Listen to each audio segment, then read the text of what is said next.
Nevada mountains are beautiful during the day. Towering pine forests, granite cliffs glowing gold beneath the evening sun, cold rivers winding through valleys untouched by civilization. But at night, those same mountains become something entirely different. Because somewhere deep in those forests, during the early 1970s, a group of hunters recorded sounds that still disturb people over 50 years later. Sounds that many believe came from something unknown, something massive, something intelligent. And whatever was outside their camp, it sounded almost human. The men involved in the Sierra Camp recordings were not tourists. They were experienced outdoorsmen, hunters, men accustomed to isolation. Led by a man named Ron Moorhead, the group regularly traveled deep into the Sierra Nevada wilderness during deer season. And when I say deep, I mean truly remote. No roads nearby, no towns, no campsites packed with hikers. Just endless wilderness. To reach the hunting area, they reportedly traveled for hours through rugged terrain using horses and hiking trails. Once night fell, they were completely alone. Or at least, they thought they were. At first, the strange incidents were subtle. Branches snapping in darkness, heavy footsteps beyond camp, movement where no movement should have been. The hunters initially assumed another group was nearby, maybe campers, maybe another hunting party. But the sounds didn't behave normally. Whatever moved through those trees seemed unusually large and disturbingly fast. Then came the screams, deep, echoing, powerful enough to travel across the mountains. The kind of sound that immediately triggers fear before your brain even understands why. And the worst part? The sounds always came after dark. Anyone who has spent time in true wilderness knows something important. Darkness in the forest is different. A flashlight doesn't reveal safety. It only shows how much you cannot see. And according to the hunters, something began circling their camp at night, not wandering past.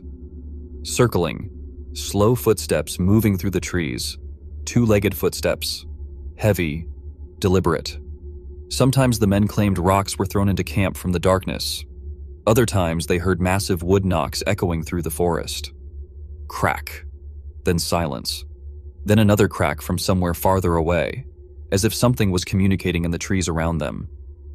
Watching, waiting. Eventually, the group decided to bring recording equipment into the mountains. This was the early 1970s. Portable audio equipment was bulky and primitive compared to modern technology. But over multiple trips, the hunters managed to capture something extraordinary. The recordings included deep howls, high-pitched whistles, strange chatter-like sounds, and vocalizations that sounded disturbingly close to speech. Not random animal noises, patterns, back-and-forth exchanges, almost like multiple beings communicating with one another in darkness beyond the campfire. The recordings would later become known as the Sierra Sounds. Even today, people who listen to the Sierra Sounds often describe the same reaction: discomfort, or a strange recognition. Not because the noises are obviously supernatural, but because they sound wrong, and way too intelligent to just be random animal noises. The screams don't fit neatly into anything familiar. Some resemble primates. Some sound almost human. Others are impossible to categorize.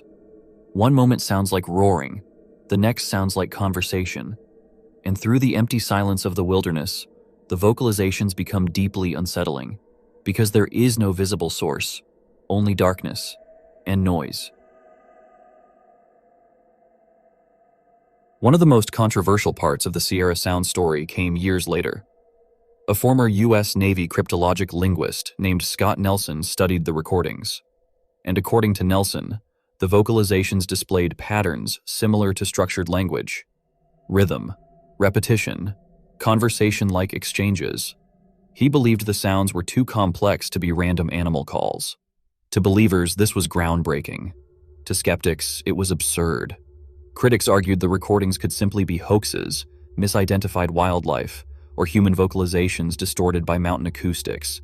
And to this day, nobody agrees. Over the decades, countless theories emerged. Some believe the recordings captured evidence of Sasquatch, an undiscovered primate species hiding within North America's vast wilderness. Others believe frightened hunters exaggerated ordinary forest sounds. And to be fair, nature can sound terrifying. Mountain lions scream like humans. Foxes produce horrifying shrieks. Even wind moving through mountain valleys can create unnatural echoes.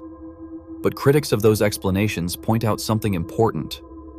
The Sierra sounds do not resemble a single animal. The recordings contain multiple vocal styles, different pitches, different rhythms, almost as if several creatures were interacting at once. And that uncertainty is exactly what keeps the mystery alive. Like and subscribe if you like my content, and stay tuned for more.